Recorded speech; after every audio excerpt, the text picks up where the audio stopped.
기원전 221년 로마. 황궁에서 18세 황제 엘라가 말루스는 수년 만에 세 번째 결혼을 준비합니다.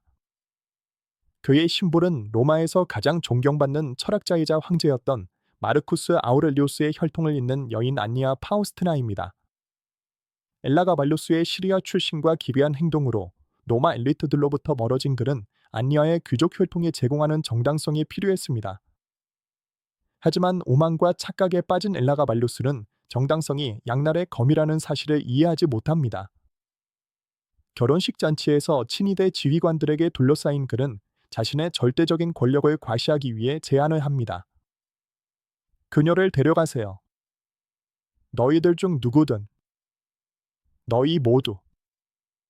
진정한 황제는 아무것도 두려워하지 않고 모든 것을 소유하며 원하는 것을 나눈다.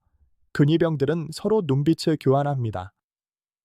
그러고는 한 명씩 수락합니다. 3개월 안에 엘라가 발루스는 죽고 그가 바친 신부는 살아남을 것입니다. 역사의 엘라가 발루스라고 알려진 마르쿠스 아우렐리우스 안토니누스는 할머니 줄리아 마에사가 주도한 군사 쿠데타를 통해 14세의 황제가 되었습니다. 시리아 군단은 그를 인기 황제 카라칼라의 사생아라고 믿으며 황제로 선포했습니다. 거짓말이었지만 유용한 거짓말이었죠. 엘라가발루스는 시리아의 태양신 엘라가발의 세습사제였으며 자신을 신의 살아있는 화신이라고 믿었으니 전례 없는 일을 로마에 가져온 셈입니다. 그는 엘라가발의 신성한 검은 볼을 로마로 가져와 거대한 신전을 짓고 자신의 신을 목성보다 우위에 두려고 했습니다. 하지만 로마를 진정으로 스캔들에 빠뜨린 것은 그의 개인적인 행동이었습니다. 그는 화장을 하고 비단과 보석으로 치장했으며 의사에게 여성 생식기를 만들어 달라고 부탁한 것으로 알려져 있습니다. 그는 베스탈 처녀와의 스캔들을 포함하여 여러 차례 결혼과 이혼을 반복했습니다. 그는 히에로클레스라는 전차 운전사를 남편이라고 부르는 등 남성 연인을 권력의 자리에 올렸습니다. 현대 학자들은 엘라가 발루스가 트랜스젠더였는지에 대해 논쟁을 벌이고 있지만 확실한 것은 그의 성별 표현과 성행위가 황제의 남성성과 존엄성에 대한 로마의 모든 규범을 위반했다는 사실입니다. 기원 221년, 3년 동안 점점 더 불규칙한 통치를 이어가던 엘라가 발루스는 위기에 직면했습니다. 원로원은 그를 경멸했습니다. 민중은 그를 조롱했습니다. 가장 위험한 것은 황제의 접근을 통제하고 통치의 성패를 좌우할 수 있는 정예 병사들인 친위대가 황제를 경멸하는 시선으로 바라봤다는 점입니다. 엘라가 발루스의 출세를 조율했던 할머니 줄리아 마에사는 위험을 인식했습니다. 그녀는 그가 흠잡을 데 없는 혈통을 가진 여성인 안니아 파우스티나와 결혼하도록 설득했습니다. 안니아는 아버지를 통해 마르쿠스 아우렐리우스의 직계 후손이었으며 로마에서 가장 강력한 귀족 가문과 인맥을 형성하고 있었습니다. 이 결혼은 엘라가 발루스에게 영고에 의한 정통성을 부여하기 위한 것이었습니다. 스스로 존경받을 수 없다면 아내의 혈통에서 존경을 빌릴 수 있을지도 모릅니다. 약 20살이었던 안니아 파우스티나는 결혼에 선택의 여지가 없었습니다. 황제가 명령하면 귀족 여성도 순종했습니다. 그녀는 궁전으로 끌려와 로마와 시리아의 요소를 결합한 결혼식을 올리고 황후로 임명되었습니다. 하지만 안니아는 순진한 소녀가 아니었습니다. 그녀는 황제를 배출한 가문 출신으로 권력에 대해 잘 알고 있었습니다. 그녀는 엘라가 발루스가 불안정하고 그의 통치가 불안정하며 자신의 생존이 궁정정치의 신중한 탐색에 달려있다는 것을 즉시 알아차렸습니다. 치명적인 제스처 결혼 축하 행사가 궁전의 대연회장에서 열렸습니다. 상원의원, 외국 기빈, 그리고 무엇보다도 엘라가 발루스를 왕자에 앉힌 군대를 지휘하는 근위대 사령관들이 참석했습니다. 연회는 이국적인 음식과 오락, 엘라가 발루스의 트레이드마크가 된 과시적인 분위기로 성대하게 치러졌습니다. 황제는 비단 옷을 입고 화장을 한 채 평소 연극적인 감각으로 행사를 주재했습니다. 밤이 깊어지고 와인이 흐르자 엘라가 발루스는 점점 더 활기를 띠기 시작했습니다. 그는 권력과 황제 권위의 본질, 진정한 황제가 어떻게 평범한 한계를 초월하는지에 대해 장엄한 선언을 하기 시작했습니다. 그리고 그는 운명적인 제안을 했습니다. 엘라가 발루스가 서서 주의를 끌었습니다. 그는 신부 예복을 입고 옆에 앉은 안니아 파우스티나에게 손짓했습니다. 이 여자는 마르쿠스 아우렐리우스의 피가 흐르고 있습니다. 그녀는 로마의 가장 고귀한 딸이다. 그리고 그녀는 내 딸이다. 홀은 조용해졌습니다. 모두들 곧 중요한 일을 목격하게 될 것임을 깨달았습니다. 하지만 황제가 된다는 건 무슨 의미일까요? 엘라가 발루스가 계속 물었다. 절대적인 권력을 소유한다는 뜻입니다. 그 어떤 것도, 그 무엇도 당신의 통제를 벗어날 수 없다는 뜻이죠. 가장 소중한 소유물도 마음대로 처분할 수 있다는 뜻이죠. 그는 프레이토리아 지휘관들을 향해 말했습니다. 너희는 나의 충성스러운 호위병이다. 너희는 내 목숨을 지켜준다. 나의 통치를 보장한다. 그리고 내가 아무것도 두려워하지 않고 모든 것을 통제한다는 것을 증명하기 위해, 즉 로마 전체에 증명하기 위해 내 신부를 너희에게 바치겠다. 침묵이 깊어졌다. 안니아의 얼굴은 무표정했지만 두 손은 의자 팔을 움켜쥐고 있었다. 누구든 그녀를 가질 수 있습니다. 엘라가 발루스가 말했다. 오늘 밤 내일도. 원한다면 언제든. 황제의 관대함에는 한계가 없다는 증거. 황제의 권력은 절대적이어서 자신의 아내까지 내어줄 수 있다는 증거를 여러분에게 주는 선물입니다. 이는 황제의 자신감을 과시하고 그의 용맹함을 증명하기 위한 터무니없는 제스처였습니다. 엘라가 발루스의 뒤틀린 논리에 따르면 신부를 바친다는 자신의 권력이 너무도 확고해서 그 어떤 것도 자신을 위협할 수 없다는 것을 보여주었습니다. 그는 상황을 완전히 잘못 읽었습니다. 프레토리안 지휘관들은 서로 눈빛을 주고받았다. 이들은 엘라가 발루스를 존경하는 사람들이 아니었다. 그들은 황제를 부끄러운 존재로 여기는 시리아 소년사제, 즉 여장을 하고 군인보다 전차를 더 높이 타는 직업 군인들이었다. 그들은 이미 정권 교체 가능성에 대해 조용히 논의하고 있었습니다. 엘라가 발루스의 사촌인 세베루스 알렉산더가 줄리아 마에사에 의해 잠재적 후계자로 거론되고 있었죠. 문제는 시기와 명분이었습니다. 그리고 이제 엘라가 발루스는 두 사람 모두에게 손을 내밀었습니다. 섹투스 바리오스 마르셀루스라는 프레토리아 고위 사령관이 일어섰습니다. 황제께서는 헤아릴 수 없을 만큼 관대하십니다. 그가 조심스럽게 말했다. 황제의 은혜로운 제안을 받아들이겠습니다. 다른 사령관들도 고개를 끄덕였다. 그들은 하나둘씩 엘라가 발루스의 신부를 나눠 갖자는 제안을 구두로 수락했습니다. 엘라가 발루스는 포도주와 자신의 권력감에 취해 미소를 지었다. 그는 그들이 자신의 우월성을 인정하며 자신의 신용에 노란하고 있다고 생각했습니다. 그는 그들이 진지하게 받아들이고 있다는 사실을 깨닫지 못했습니다. 잔치가 끝나고 엘라가 발루스가 히에로클레스와 함께 퇴장하자 프레이토리아 지휘관들이 안니아 파우스티나에게 다가왔습니다. 그녀는 호위병들의 호의를 받으며 자신의 방으로 들어갔는데 표면적으로는 자신을 보호하기 위한 것이었지만 사실은 다른 목적이 있었습니다. 섹투스 바리오스 마르셀루스가 퉁명스럽게 말했다. 황제께서 당신을 우리에게 제안하셨습니다. 우리는 수락했습니다. 하지만 그가 상상하는 방식은 아닙니다. 총명하고 정치적으로 기민한 안니아는 즉시 알아들었습니다. 황제를 폐위시킬 계획이군요. 고려 중입니다. 마르셀루스가 조심스럽게 말했다. 하지만 정당성이 필요합니다. 엘라가 발루스는 카라칼라의 후손이라고 주장하기 때문에 국민들이 그를 용납합니다.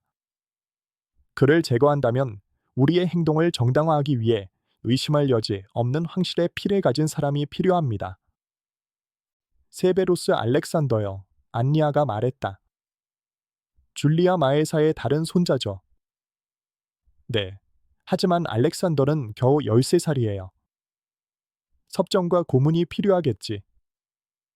그리고 로마 귀족 가문의 지원이 필요하겠지요. 마르셀루스는 잠시 멈칫했다. 당신네 가문 같은 가문요, 안니아는 계산이 명확하게 보였다. 그들은 그녀의 혈통을 이용해 쿠데타를 정당화하려 했다. 엘라가 말루스의 제안을 받아들임으로써 현 황제의 충성심과 정당성을 자신들의 대의에 상징적으로 이전하려는 것이었습니다. 저에게 원하는 게 뭐죠? 그녀가 물었습니다. 당신의 지원, 당신 가족의 지지요.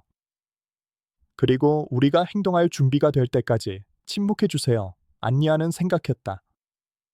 엘라가 발루스와 결혼한 지 하루도 채 되지 않았는데 벌써 배신을 요구받고 있었다. 하지만 배신은 충성심을 의미했고 그녀는 아무런 충성심도 느끼지 못했다. 그녀는 이 결혼 생활에서 정치적 조리였는데 이제 대신 정치적 주체가 될 수 있는 기회를 제안받고 있었습니다. 동의합니다. 라고 그녀는 말했습니다. 하지만 저는 확신이 필요해요. 엘라가 발루스가 무너져도 저와 제 가족은 보호받기를 원합니다. 재산을 원합니다. 살아남고 싶어요. 마르셀루스는 고개를 끄덕였다. 약속하죠. 넌 마르쿠스 아우렐리우스의 손녀야. 시리아인에게 무슨 일이 생기든 로마는 그 약속을 지킬 것이다. 그 다음 일이 궁금하다면 역사상 가장 위대한 아이러니 중 하나입니다. 지배의 증거로 바쳐진 신부가 어떻게 반란의 상징이 되었는지, 황제 자신의 제스처가 어떻게 황제를 파멸시켰는지 들어보세요. 그 후 몇 주 동안 안니아 파우스티나는 점점 커지는 음모의 중심이 되었습니다. 그녀는 의식과 연회 때 엘라가 발루스의 곁에 나타나 황후로서의 공적 역할을 유지했습니다. 그러나 사적으로는 프레이토리안 사령관, 귀족 가문의 원로원 의원, 줄리아 마에사 자신과 정기적으로 만났습니다. 엘라가 발루스를 높여준 할머니 줄리아 마에사는 그에게 등을 돌렸습니다. 그녀는 그의 행동이 세베리아 왕조의 정통성을 무너뜨리고 있다고 생각했습니다. 그녀의 해결책은 엘라가 발루스를 대신해 다른 손자이자 자신이 통제할 수 있는 소년 세베루스 알렉산더를 황제로 세우는 것이었습니다. 하지만 이 음모에는 쿠데타를 정당화할 내러티브가 필요했습니다. 단순히 황제를 괴팍하다는 이유로 폐위시키는 것만으로는 충분하지 않았습니다. 그들은 엘라가 발루스가 통치권을 상실했다는 프레임을 만들어야 했습니다. 엘라가 발루스는 결혼의 신성함과 황제의 존엄성을 위반하고 황후를 근위병에게 바쳤다는 완벽한 명분을 제공한 셈이었죠. 자신의 아내를 내어준 사람은 로마의 가치를 존중하지 않았기 때문에 로마를 통치할 권리가 없었습니다. 엘라가 발루스는 자신이 저지른 일을 이해하는 데 몇 주가 걸렸습니다. 그는 자신의 연극적 제스처에 너무 집중하고 자신의 영리함을 확신한 나머지 궁정 역학관계의 미묘한 변화를 알아차리지 못했습니다. 안니아는 프레이토리아 장교들과 시간을 보내고 있었습니다. 줄리아 마에사는 세베루스 알렉산더를 더욱 공개적으로 홍보하고 있었습니다. 원로원 의원들은 대담하게 비판했습니다. 궁전 하인들조차도 덜 경건해 보였습니다. 엘라가 발루스는 마침내 자신의 제안이 진지하게 받아들여져 안니아가 사실상 자신의 보호에서 근위병의 보호로 넘어갔다는 사실을 깨닫고 당황했습니다. 그는 안니아를 하렘에 가두고 근위대 지휘관을 교체하고 자신의 권위를 존중하라고 요구하며 다시 통제권을 주장하려 했습니다. 하지만 너무 늦었죠. 음모는 이미 너무 멀리 진행된 뒤였죠. 엘라가 발루스는 선제 공격을 시도했습니다. 그는 불충성을 의심하는 프레토리안 장교 몇 명을 체포하라고 명령했습니다. 하지만 프레토리안 근위대는 명령을 거부했습니다. 황제가 명령해도 병사들이 복종하지 않는다면 황제는 이미 패배한 것입니다. 그는 안티아 파우스티나를 죽이려고 암살자를 그녀의 방으로 보냈어요. 하지만 그녀는 프레토리아의 보호를 받고 있었고 암살자들은 대신 암살당해 죽임을 당했죠. 그는 히에로클레스와 어머니와 함께 로마를 탈출하려 했지만 음모에 충성하는 경비병들이 궁전 문을 통제하고 있었어요. 자신의 궁전에 갇힌 엘라가 발루스는 자신의 실수가 얼마나 큰 잘못인지 깨달았습니다. 안니아를 경비병에게 바친 것은 자신의 권위를 상징적으로 포기한 것이었죠. 그는 강함이 아니라 약함을, 자신감이 아니라 절망을 보여준 것이었습니다. 그리고 근위병들은 그의 허세를 인정했습니다. 기원전 222년 3월 초, 음모가 실행에 옮겼습니다. 프레토리아 병사들이 궁전을 포위하고 엘라가발루스에게 세베루스 알렉산더를 위해 퇴위할 것을 요구했습니다. 그가 거부하자 그들은 황실 아파트를 습격했습니다. 엘라가발루스와 그의 어머니 줄리아 소에미아스는 변소에 숨으려 했는데 연극적 위험에 집착하던 황제로서는 고의적으로 비참한 최후를 맞이한 셈이죠. 그들은 발각되어 끌려나와 살해당했습니다. 고대 자료에 따르면 엘라가발루스는 살려만 준다면 무엇이든 다 주겠다며 목숨을 구걸했다고 합니다. 간수들은 자비를 베풀지 않았습니다. 그들은 엘라가발루스의 연극보다 안니아의 정통성을, 시리아의 기이함보다 귀족의 피를, 파격적인 혁신보다 전통적인 로마의 가치를 선택했습니다. 자신의 권력을 증명하기 위해 신부를 바친 황제는 구걸하다 죽었지만 그가 바친 신부는 살아남아 후계자가 즉위하는 것을 지켜보았습니다. 그의 시신은 훼손되어 티베르강에 던져졌습니다. 원로원은 공식적으로 역사에서 지워버리는 망령의 날을 선포했습니다. 그의 이름은 비문에서 지워지고 초상화는 파괴되었으며 그의 법률은 무효화되었습니다. 안니아 파우스티나는 쿠데타에서 무사히 살아 돌아왔습니다. 그녀는 엘라가발루스와 결혼한 지 1년도 채 되지 않았고 이제 그는 존재하지도 않았던 것처럼 공식적인 기억에서 지워진 채 죽었습니다.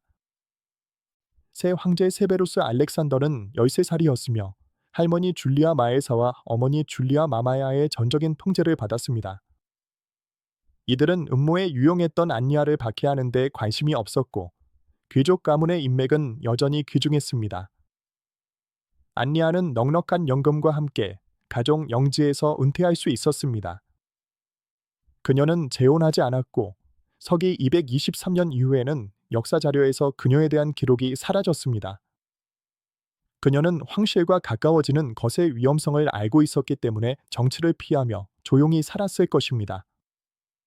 하지만 황후로서의 짧은 시간은 역사를 바꾸어 놓았습니다. 그녀는 원치 않았지만 효과적인 정권 교체의 촉매제 역할을 했습니다. 권력의 증거로 제공된 신분은 권력을 제거하기 위한 명분이 되었습니다. 엘라가발루스의 통치에 대해 글을 쓴 로마 역사가들은 딜레마에 직면했습니다.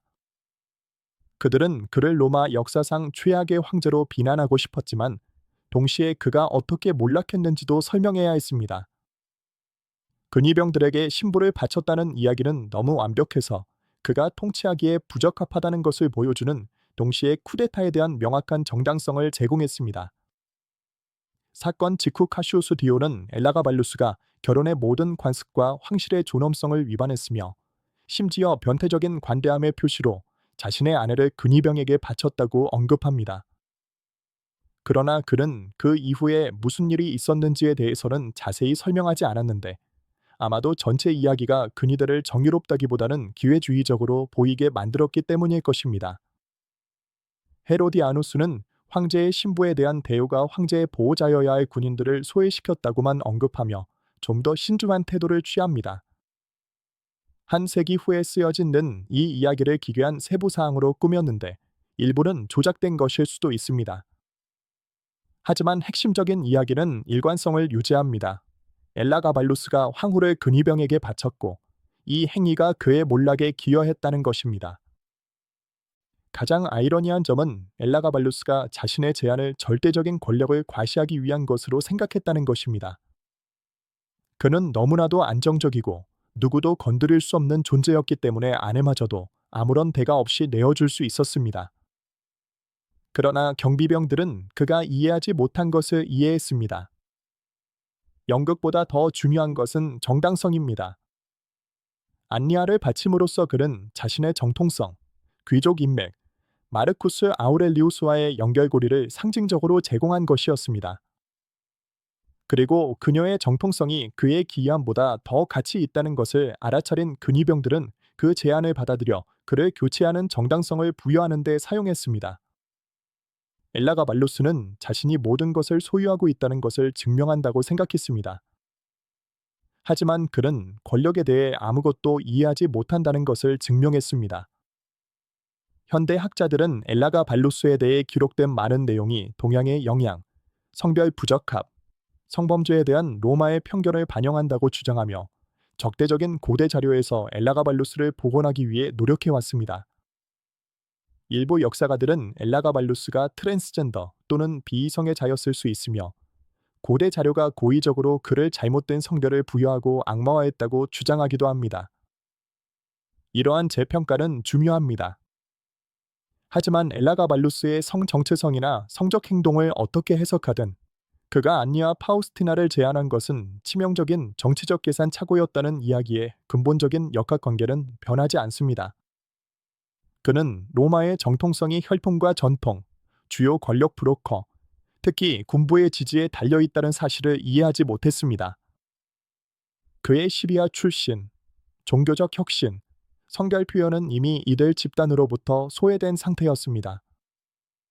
전통적인 로마의 정통성을 상징하는 신부를 제공함으로써 그는 적들에게 완벽한 무기를 넘겨주었습니다.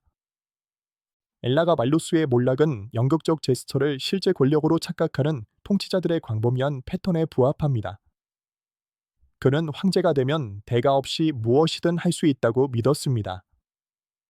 그는 권력이 관계적이라는 것, 즉 권력을 행사하는 사람들의 지속적인 지지에 달려있다는 사실을 이해하지 못했습니다. 친위대는 진짜 권력을 쥐고 있었습니다. 그들은 황제를 만들거나 망가뜨릴 수 있었죠. 엘라가 말루스가 황후를 데려가라고 허락했을 때 그들은 그것을 황위를 차지하라는 허락으로 이해했습니다. 이 이야기에서 안니아 파우스티나의 역할은 복잡합니다. 그녀는 처음에는 정치적 목적으로 결혼한 전당포였고 자신의 동의 없이 근위병에게 제공되었으며 음모자들의 상징으로 사용되었습니다. 하지만 그녀는 제약 조건 속에서도 주체성을 발휘하여 공모자들과 동맹을 맺고 자신의 보호를 위해 협상하고 결국 엘라가 발루스와 그의 어머니가 모두 죽었을 때 살아남았습니다. 그녀는 희생자였나요? 아니면 플레이어였나요? 아마도 둘 다일 겁니다. 로마 제국 정치의 많은 여성과 마찬가지로 그녀는 선택의 여지가 제한적이었지만 그 한계 내에서 전략적인 선택을 했습니다. 엘라가 발루스와 안니아 파우스티나의 이야기는 권력에 대한 몇 가지 교훈을 알려줍니다. 첫째, 개인의 카리스마나 혁신보다 혈통과 전통이 더 중요할 수 있다는 것입니다. 둘째, 연극적 제스처는 청중이 잘못 읽으면 엄청난 역효과를 낼 수 있습니다. 셋째, 자신이 통제한다고 생각하는 사람들이 실제로는 자신을 통제할 수 있습니다. 마지막으로, 잃어버려도 괜찮다는 증거로 무언가를 제시하는 것은 애초에 그 물건을 소유한 적이 없다는 것을 보여줄 수 있습니다. 두 개의 로마 동전이 이 이야기를 말해줍니다. 첫 번째는 엘라가 발루스가 정교한 예복을 입고 있는 모습과 함께 무적의 황제라는 문구가 새겨져 있습니다. 두 번째 주화는 불과 몇 달 후에 주조된 것으로 로마의 복원자라는 문구가 새겨진 세베루스 알렉산더의 모습을 보여줍니다. 이 두 동전 사이에는 신부를 바치고 왕자를 잃은 이야기가 담겨 있습니다. 엘라가 발루스와의 결혼 생활이 너무 짧고 추문이 많았기 때문에 안니아 파우스티나를 황후로 묘사한 주화는 발행되지 않았습니다. 하지만 어떤 면에서는 그녀가 주화에서 사라진 것은 당연한 결과입니다. 그녀는 결코 이야기의 중심이 될 수 없었고 단지 권력을 차지하기 위해 싸우는 남성들의 도구였을 뿐이었으니까요. 하지만 그녀는 그 모든 것에서 살아남아 제국주의의 과잉 드라마에서 조용한 승리자가 되었습니다. 엘라가 발루스 황제는 자신의 절대 권력을 증명하기 위해 신부 안니아 파우스티나를 친위대에 바쳤습니다. 근위대는 이를 수락하고 그녀의 귀족 가문과 동맹을 맺은 후 3개월 후 황제의 퇴위를 정당화하기 위해 그녀의 정당성을 이용했습니다. 모든 것을 소유하고 있다고 생각했던 황제는 자신이 아무것도 통제하지 못한다는 사실을 깨달았습니다. 지극한 자신감을 과시하기 위한 그의 제안은 권력의 본질에 대한 지극한 무지를 드러낸 것이었습니다. 그는 자신을 구할 수 있는 유일한 수단인 결혼을 통한 정통성을 포기했고 근위병들은 이를 무기로 삼았습니다. 권력의 과시가 파멸의 기제가 된 통치자들의 이야기를 더 보고 싶으시다면 구독을 신청하세요. 역사의 가장 위대한 아이러니는 기억할 가치가 있으니까요. 의견을 남겨주세요. 엘라가 발루스의 제안은 지극히 자신감 넘치는 행동이었을까요? 아니면 지극히 어리석은 행동이었을까요? 그리고 안리아 파우스티나는 자신의 생존을 스스로 개척했을까요? 아니면 그저 운이 좋았을까요? 재산으로 바쳐진 신분은 반란의 상징이 되었습니다. 아무것도 두려워하지 않았던 황제는 모든 것을 잃었습니다. 그리고 여자를 제안받은 근위병들은 대신 제국을 차지하기로 했습니다. 결국 엘라가 발루스는 모든 실패한 통치자가 결국 깨닫게 되는 교훈을 배웠습니다. 권력은 자신이 가진 것이 아니라는 사실을요. 권력은 자신이 가진 것이 아니라 다른 사람들이 허락하는 것입니다. 그리고 권력이 필요하지 않다는 것을 증명하기 위해 자신의 정당성을 포기할 때 권력은 언제나 필요했음을 금방 깨닫게 됩니다.